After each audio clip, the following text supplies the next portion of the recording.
Hello, hello. Sorry I'm a little bit late. Can't figure out technology all by myself. Hey Ryan. Yeah, it's way shorter.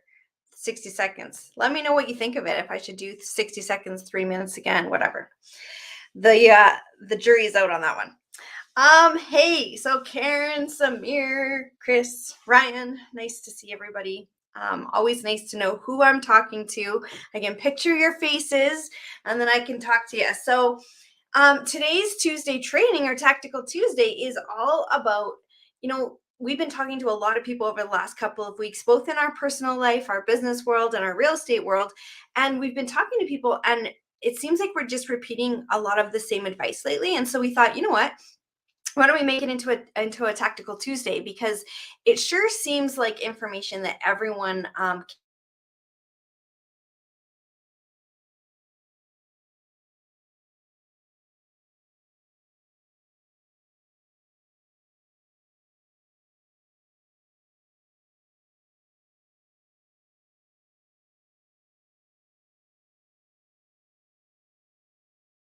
other past businesses that we've had. So hopefully this feed is working. I'm not sure if you guys can see me or hear me still, but it just looks.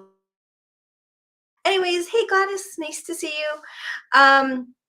Okay, so we are talking today about the first thing we're going to break down is for newbies. So, when we're first starting out in investing or in any other business, there's certain things that we wish that we had known.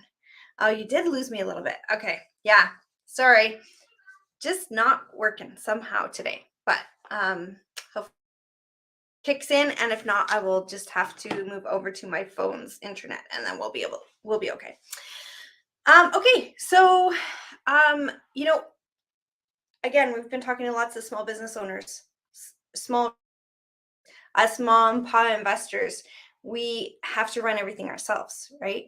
And so when we have to run everything ourselves, sometimes we kind of get caught up in or lost a little bit in the details, and we forget what to focus on because there's so many things.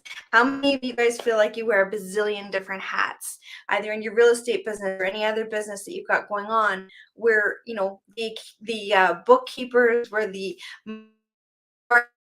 bills were, we're the people, we're all we have to do on our own. So here's some things that newbie right here. Awesome. Well, welcome. And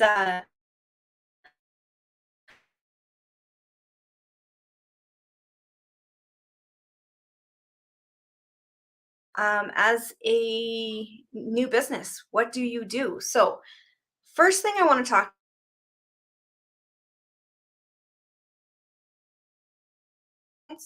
Oh no, it looks like it's 9. We're gonna go through, yeah, darts at a dartboard, right? So we're gonna go through talking about each tell about some of these things, and where we learned it, how we learned it along the way. In our past business. Yeah, it's freezing up. Hey, everyone's saying it's freezing up, so we'll just maybe move on to a different internet, and then that should take care of it. So Corey's on it, he's working on it. Teamwork. So I'm just going to keep on going, and hopefully this comes through in the live feed as well. So our first business, the first kind of, not big but medium-sized business, I guess we should say, because I did have one before that, but it wasn't that huge. But our first business that we had, as you know,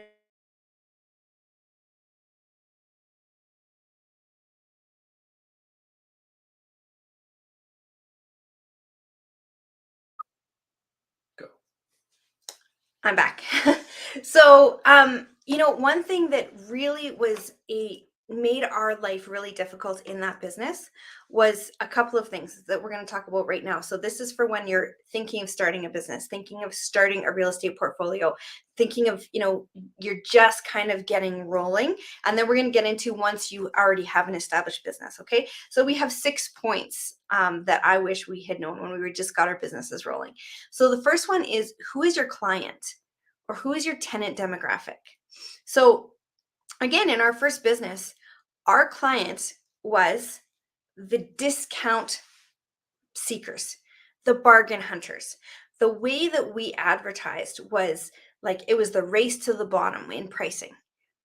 If we could, cut our pricing more and more and more, then we were going to win more customers. That's what we thought. And that did work. Unfortunately, we didn't have any more profit. We got more customers, we got more jobs, but there was no profit in it for us. So, what I want you to think about is if you're going into, let's say, real estate investing, that's your business, right? We all have different businesses. And in this case, that's our business, but these principles apply to all businesses, or many. When you're going in, who are you dealing with? Now, are you dealing with someone who is, paying their rent to you, obviously, but they are scrounging every dollar to make that happen every month? Is that the type of property that you're buying? Might be at a lower price point for sure, easier to get in, but who is going to be living there? And I want you to think about that tenant demographic. Same thing in business. Who is your client? In our carpet cleaning company, our client was, we went for the person who was wanting the cheapest deal. That made it more difficult for us to then upsell them, get them again. We were always chasing the next client. So think about who is your your tenant demographic or your client demographic. Another quick story: we were helping in Mexico a few years back. This was back in like 2009 maybe, and we had sold two past businesses at that point, and we had a lady in our, because we were there on kind of like a mission kind of, and we had a lady that was there, and she could speak really good English. She dealt with tourists and stuff all the time. But when she decided she wanted to start a business, she was going to start a business with coffee, okay, at 4:30 in the morning to locals. Now, at the time, locals were making between $5 and $10 a day, and her coffee was going to be 60 cents. So, we said to her, you could, sorry, that wasn't coffee. She was going to be making breakfast foods, like little tortillas with meat and stuff in them. And we said to her, you could do that. And would you'd be up at 4:30 in the morning and you'd be working hard, prepping it and cleaning up and all that kind of stuff for sure. But if every person that comes to your cart is spending 10% of their income that day on your food, it's going to be hard to talk to them. Instead, why don't you, and that's where the coffee comes in, have a coffee cart and cater to the tourists that are just getting off of the cruise ships that were right there in our area. And those guys can pay $4 for a coffee, no problem. If you made it $2 for a coffee, they would be spitting their money out at you. So who are you talking to? Is your tenant demographic really going to be scrounging to make the rent work? And if so, is there something you can do to change that demographic of who you're talking to? Because that's a big thing. So that's number one. Okay, guys, is who are you going to be dealing with and how hard will it be for them to buy your services and or, pay their rent in the case of most of us as investors. All right. Number two. This is something I learned really, really, really the hard way. 13 years of bookkeeping that I am not good at. And finally, we hired a bookkeeper. Not only did I free up my time, but we saved money. I thought I was saving us money by doing the bookkeeping myself. And I did love how the numbers line up. Like, I'm not good with math, but I liked how, everything's zeroed out or whatever. I loved all that stuff. But if you don't focus where you're good, you waste a lot of time and energy. So I wasted 25 plus hours a week for our businesses doing all the bookkeeping for them. And at the end of the year, our accountant had to make so many adjustments in what they were doing. I had everything in the right places-ish, but I hadn't done all the extra stuff that you can do. The accountants had to do all of those extra moves, and they charged us their $300, $400 an hour to do those moves. That added up really, really quickly, and we actually paid massive bills for accounting and no bills for bookkeeping. And I, thought that was brilliant, when really if I just paid the bookkeeper out, just straight across, we actually paying someone to do the books, because then our accounting fees every year were super low. So if you're not good at something, guys, and I was just talking to someone the other day and they said, I hate doing it, but I have to. And I just want to be really clear.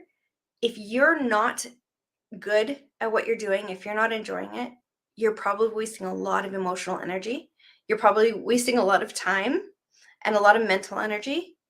And I'm telling you now, if I had known these things back 25 years ago when we started our first business, I would absolutely, I know it's money that we don't have, but believe me, that money comes in somewhere else. It really, really does.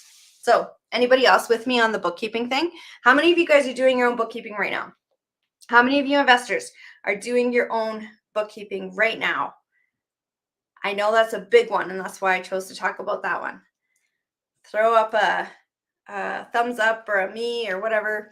Yeah, because I know we're doing it. I know we are. So, totally agree. Oh, nice. Awesome. Not a chance. Good, Dwight.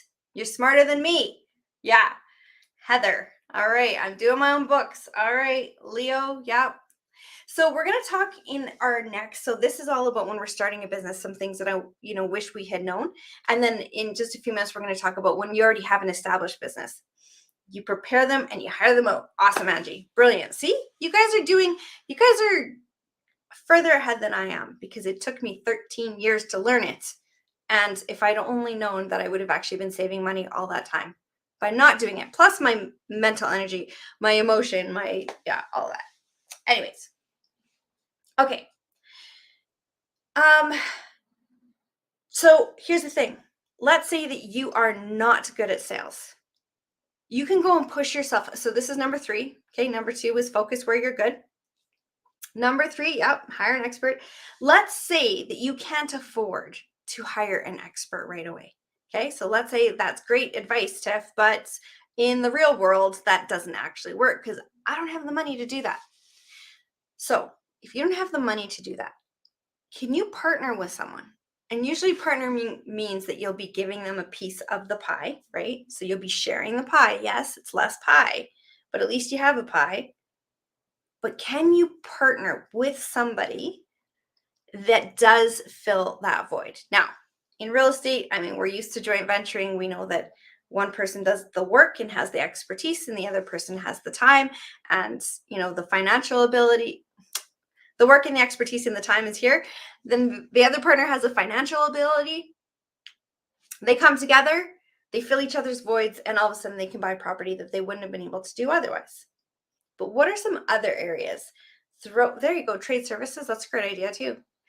Throw it in the chat, guys. What are some other areas that in our businesses sometimes we need a partner? And I want you to think about things like networking or analyzing properties. Think about things like renovating, okay, doing our own renovations and or general contracting, property management, okay. Are we all really good at dealing with people? Capital raising, there we go. Hey, Cheryl, nice to see you. Better late than never. So all of these things, guys, we can find someone to partner with. Trade services, great. But if not trading services, bring on a partner. And we've seen, and it doesn't mean that it has to be a spouse, but we've seen most success in business ourselves when we've partnered with other people. Don't think of them as competition. Think of them as someone that you can come together with and grow together. And I know it's cutting out quite a bit. I'm really sorry. I'm really not sure what to do. We've got everything covered that we should be, so I'm just going to keep going and hopefully the feed comes through. Sometimes the feed catches up and the replay will come in okay. So if you guys are watching on the replay, do let me know. How did it come through? Please let me know. Okay, guys. Hey from Guelph, so I'm going to say maybe Michelle. Hey, Michelle. Okay, so here's the other thing that we learned pretty early on. Now, for those of you that know us, you know that, I went into, I grew up believing that you don't go into debt. that debt is no good, that you work, work, work, you save as much as you can, you never get a car loan, you just buy the crap car that you have enough money to pay for. Save up until you can, right? So here's one thing that goes against everything I grew up believing. And it was, first brought out to me in Rich Dad, Poor Dad. Many of you guys probably have read it. But Rich Dad, Poor Dad talks about good debt versus bad debt. And I'll just tell you, right when we were starting, when we bought into our two businesses ago that we sold, right when we were starting to buy into it, I had a car accident. I still have damage from it and nerve damage. Like you'll see, sometimes I'll be playing with my hands a lot. Corey will slap my hands, and it's because my hands tingle. And that's from that car accident from way, way, way back when. But I got a $20,000 payout from that. And we used that to buy used trucks to put out on the road to do carpet and furnace cleaning. Everyone else had new trucks. Everyone else was out there with, a payment. And I was like, they're crazy. I'd rather just pay everything cash, right? Yeah. So at the beginning of it, I thought that was the smartest way to go. But let me tell you, we struggled with repairs, with maintenance, with having those trucks start, getting stalled at customers' houses for, a good maybe few years, where I was so against going into debt. But if we had just done what everyone else did and got the new truck, they also could do 2 jobs more a day than we could because their equipment was stronger, faster, more powerful. And I didn't want to have a payment, but I should have had a payment. So I'm not saying go into debt. I'm saying don't be afraid of debt, and that business debt can really help you. You need to budget for advertising and marketing. You need to have that strong, and that usually comes before you make any money. So how do you do that? Don't be afraid of debt. Not saying go into debt, but don't be afraid of debt. Good debt is amazing. Good debt is powerful. It changes lives. It changed our lives. But I didn't know that then. I didn't know that at the very beginning. So kind of, it's still cutting in and out, but yeah, nothing. So, all right, number 5, guys. Number 4, don't be afraid of debt. Number 5, get a coach. It can be a small business coach. It can be a real estate coach. We have a coaching program. You probably know that already, but get a coach. And it could be through your Better Business Bureau. It can be through, like just a smaller monthly commitment through a mastermind program.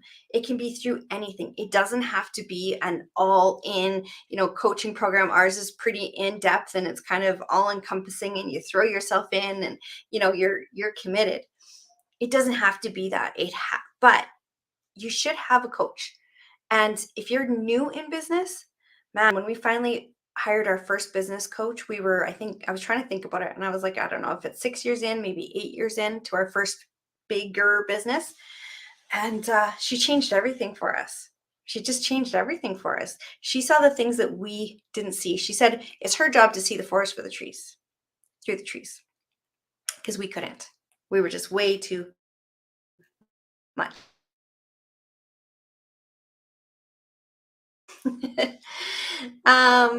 All right.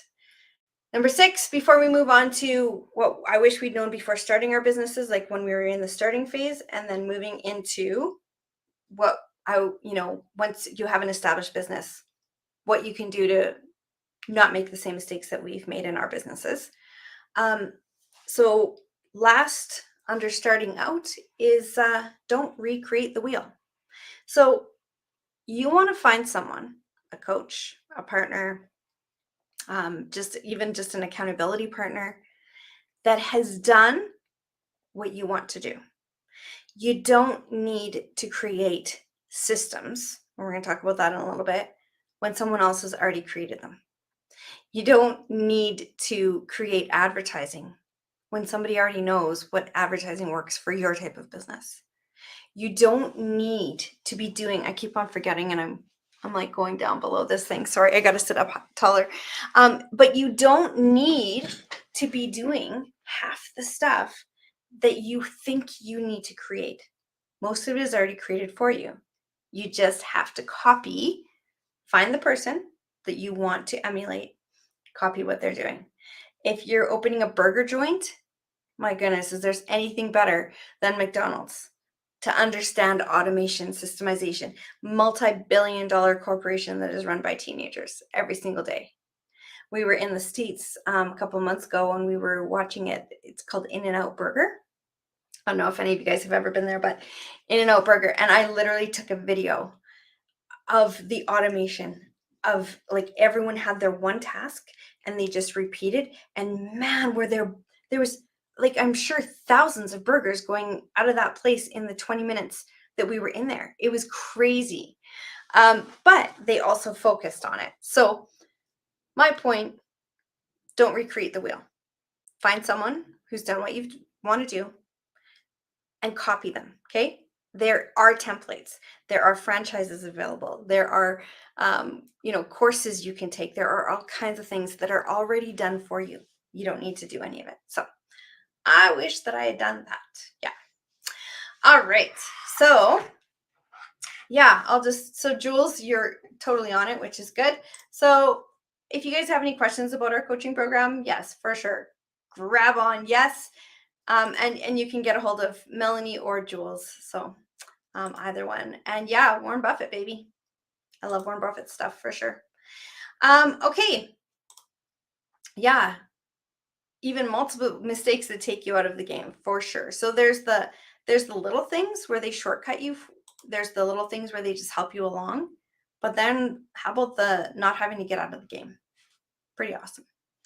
All right. Okay. So guys, number one, in starting out, what you want to think about is who is your client going to be? Are they scrounging to pay you, or is the money they're paying you, whether it's, rent as investors or different businesses that you have, are they scrounging to pay you, or is it out of their disposable income?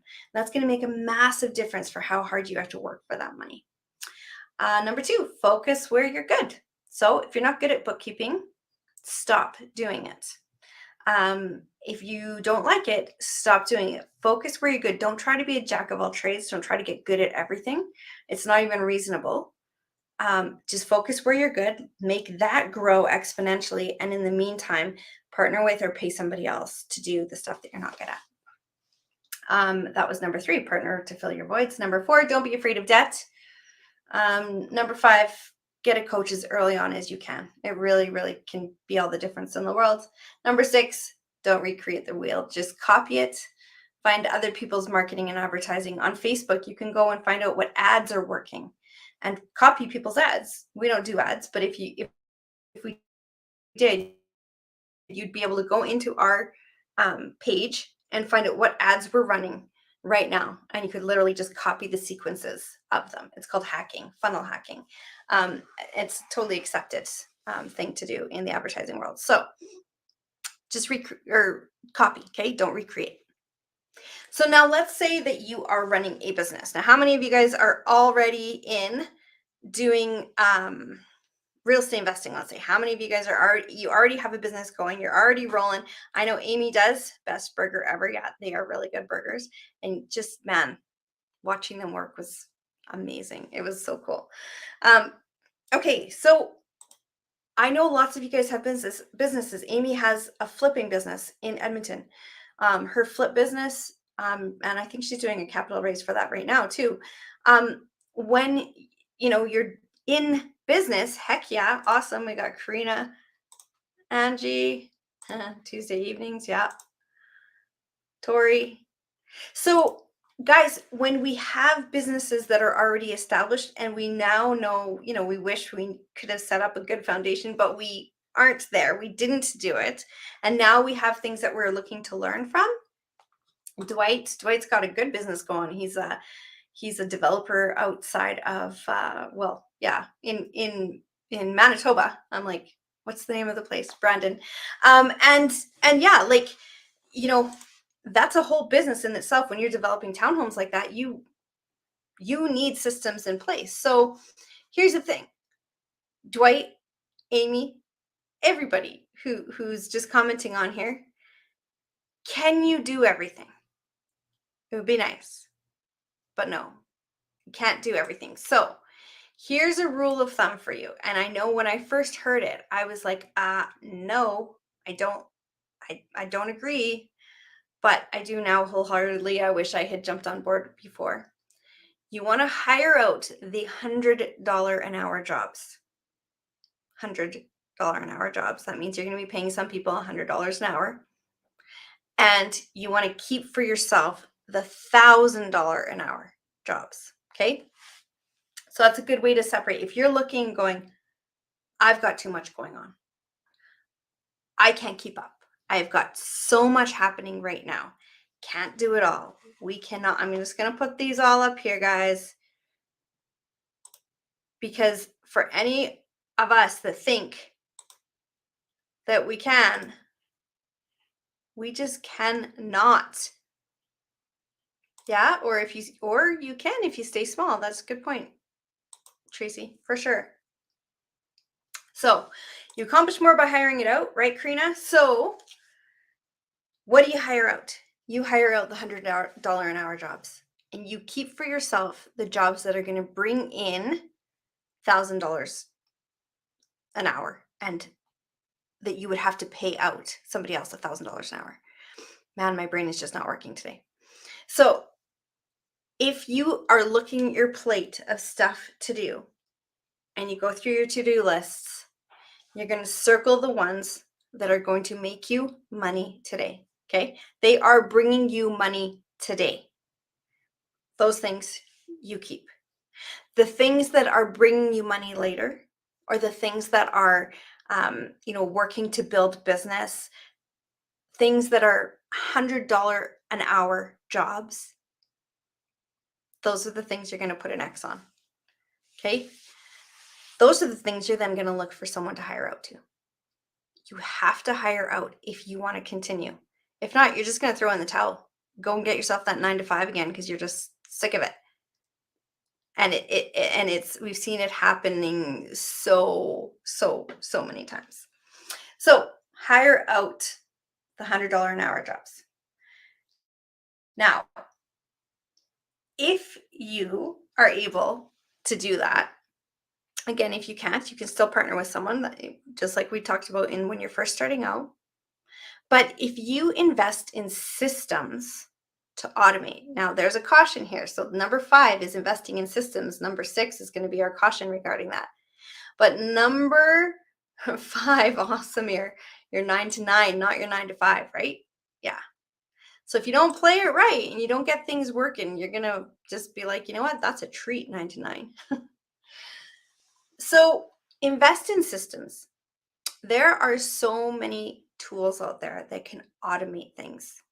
So just as one example, if you've never heard of Zapier, Zapier,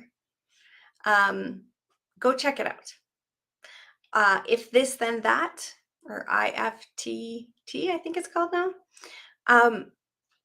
There's software that will automate things for you. So for example, when somebody comes into a Facebook group, for us, we want to know who they are. We want to make sure that we're, aware of everyone who's in our group. We want it to automatically go into a spreadsheet. Well, Facebook doesn't do that for you. So you have to manually do it, or you have to set up an automation. Now, when someone comes into our Facebook group, they automatically get put into a spreadsheet. It literally happens automatically. It's not manual. It's if this, then that. It is fantastic. Yeah. And Zapier is the same. It's all about automation. So that's what you want to focus on. As much as the day-to-day, to-do list stuff is always on your mind, the first thing you have to focus on is systemizing some of those daily tasks. So look back at your to-do list. You've got the circles on the stuff you're going to keep. You've got the X's on the stuff that you're going to farm out. Now, take a peek down your list, and what else do you have that needs automating? That are tasks that you repeat on a daily or maybe more than daily basis that could be automated. And search for some software, get that set up. Take the time. If that means you have to book off and go away for 2 days just to take the time to make sure to set that up, invest in systems because that's going to save you so much time, heartache, issues. Look at this. Julie's awesome. So Zapier, if this, then that, just some very normal things that you do on a regular basis that you can just absolutely, yeah, see, this is being really funny today. Yeah, can you hire a brain? Yeah, I need one today, Sarah. I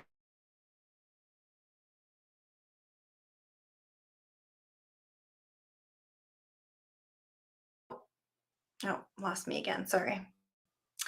Here's the thing about automation. I'll tell you a little story. So our last business that we sold was it was a realtor team, really,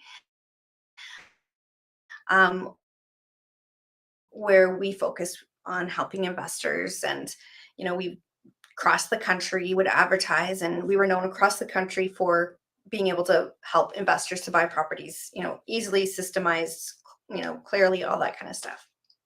But here's what happened, and here's the caution. Okay, so number 5 is invest in systems. Number 6 is sometimes we can automate too much, and what happens is we lose the personal side of business. So in our past business, that realtor team, we started getting just inundated with um, with people, wanting to talk to us and wanting to become clients. So what we did was we set up like almost an application kind of system where, okay, we can't just answer the phones 24/7. So here's it was partly filter. Here's an application, put in all of your information, but it was also partly so that when we went into a call, we came in more informed. Where are you at, with your real estate investing? Where how close are you to making a move? Like all the different questions that we would need to know. What's your past experience? All that. And for one, that filtered some people out that were just kind of tire kicking, like just wanted, to talk, but weren't actually serious about investing. And for two, it allowed us to have a system, and it was great. Then once they filled that out, we got a notification and it said, hey, this person, here's all the information, and you can call them. That was awesome. That was amazing. We would call them, we'd have a great call. It was an informed call. We knew what we were talking about with them and who they were a little bit, right? What happened though was from there, that got to be a little overwhelming. The more and more, speaking and stages we were on and all that sort of stuff, advertising that we did, we'd have more and more inquiries, and we couldn't keep up with then calling people back with this information. So we automated again. So we went to a next automation system where we automated the phone call. So another filter put in place. We thought this was pretty smart to be automating all of this. And basically people really didn't get a one-on-one call. They really didn't get personalized service. They really kind of got lost in the shuffle. But more important than that, and more interesting than that to me, looking back on it, is the fact that I also, as well as, Corey and quite a few of our team members, lost interest in our business. And why? Because business is about people. And if you're not helping people in your business, most people will lose their drive. So, more importantly than the fact that we, whatever, automated and maybe lost some clients, we weren't in need of clients. But more importantly, we got tired of the business and we wanted out of the business because our heart was no longer in it, because we no longer had people. So if you're raising capital, for example, and you're, raising capital, talking to people one-on-one, you're having all these meetings, and all of a sudden you get inundated. And it's like, man, I've got like 40 people that want to hear all about this. Maybe I should do a mass call. Maybe I should do a big, information session. Nothing wrong with that, as long as you're complying with the SEC, which is a very, very, very tight line. But nothing wrong with that, except for you may find that you're not connecting with people as much anymore. And so you will lose some people. So there's automation, but then there's the caution to systems are good. Number 5. Number 6, automating too much can lose the people aspect. And when we lose the people aspect, we lose our drive. And they also lose their drive. They no longer are excited to do business. You don't want, no one wants to just be a number. So be careful there. Number 6, uh, third partying. So you've heard us say this before. This is actually from our very first business coach that taught us this. Um, in real estate, I use this all the time. And let me tell you how. Third partying takes emotions out. Okay. We talk all the time about how emotions are what takes people out of business, takes people out of investing sooner than they should be or need to be. If, for example, I'm doing a showing, I will often, and they say, oh, is the price negotiable? Or, can you do, 1600 instead of 1650 or whatever it might be? Or, can you put in a fence? Can you put on a deck? Whatever it might be. If I, as the owner, have to say no, I have a really hard time with that. And in business, in any business, I wish I had learned this super early on. We learned it maybe 7 or 8 years into business, but I wish I had learned it from the very beginning because it's saved my patootie a few times. So what we do is we call it third partying. And basically I'll call Corey. I'll be like, hey, can we take 1600 for this place? Oh, no. Oh, okay. Okay, well, I just thought I'd check. Okay, thanks. Bye. I always would say, or I'll text him or whatever. And I'll say to people all the time, well, I can't make that decision on my own. I do have partners I'm responsible to, which is true. If it's not Corey, if we don't own it together, then it's joint venture partners. But, patootie. But third partying allows me to make the executive decisions that I need to be able to make without being overly emotional and getting overly attached. So, how can you third party your business? What are the things that you hate saying no to or find difficult in dealing with? And how can you third party that out? I'll say to people, well, I'll get back to you about pets. Let's say, well, I have this beautiful dog and I'll meet the dog. And I'm like, oh, yeah, I love him too. He's just gorgeous. Well, let me ask the owner. And that's my way of third partying. Again, keeps the emotions out. So, all right, 2 more things, guys, and then I'm going to let you go. Number 8 is nip it in the bud. Okay, that's what I've called it, nip it in the bud. Because here's the thing.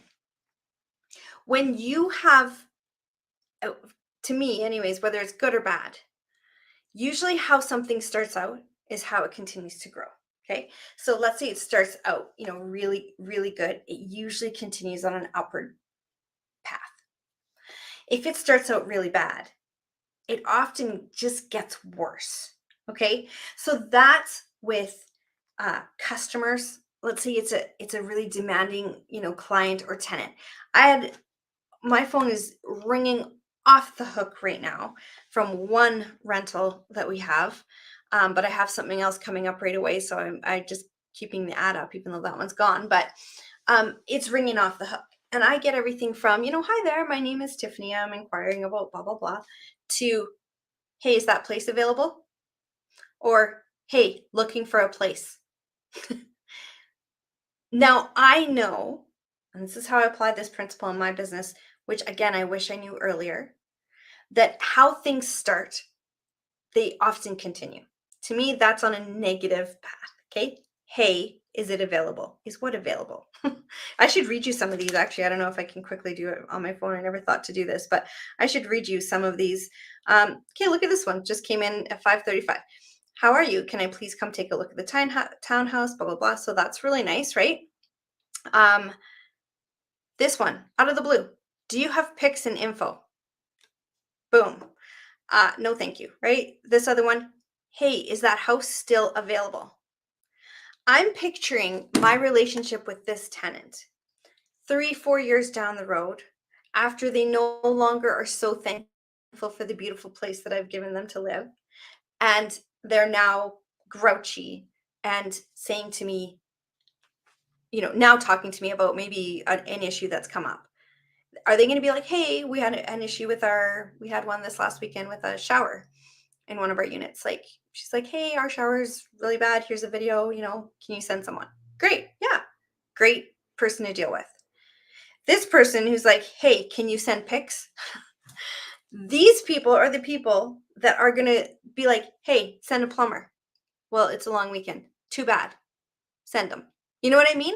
So how a relationship starts is often where it continues. So that's with your tenants, that's with your customers, if we're talking about general business, that's with your employees, okay, the people that help you run your business. That's with bad systems. If you put a system in place and no one's using it, including you, you're not going to start using it. Find a new system. So nip it in the bud, guys. That's what I'm saying. If something in your business isn't working, don't wait and see if you can get it rolling. Just nip it in the bud and be done. Okay. And that spills over into number 9. When you know it's over, let it be over. Relationships, property managers, realtors, employees. If you know it's not working, you know it's not going well, just nip it in the bud and be done. Kevin O'Leary talks about that. When you know an employee is not working, don't wait to get rid of them. Get rid of them right away. Same thing with systems, people, employees, tenants, all of it. Just get on it, which sometimes is hard because we think, well, it's not too bad.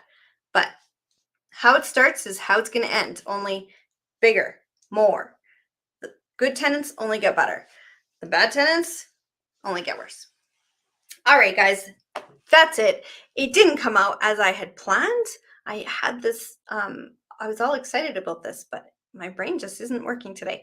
So anyways, we've got 9 points that we talked about. Oh no, there's 6, 7, 8, 9, 10, 11, 12. It misnumbered. 12 points that we talked about, guys, that I wish that we had known in our businesses before when we first started out.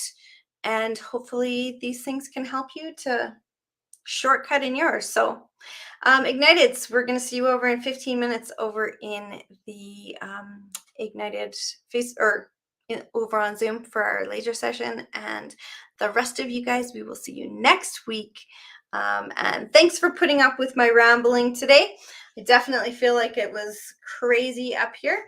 And thanks, guys, all of you who've been commenting and chipping in. And we will see you guys all next week for next week's Tuesday training.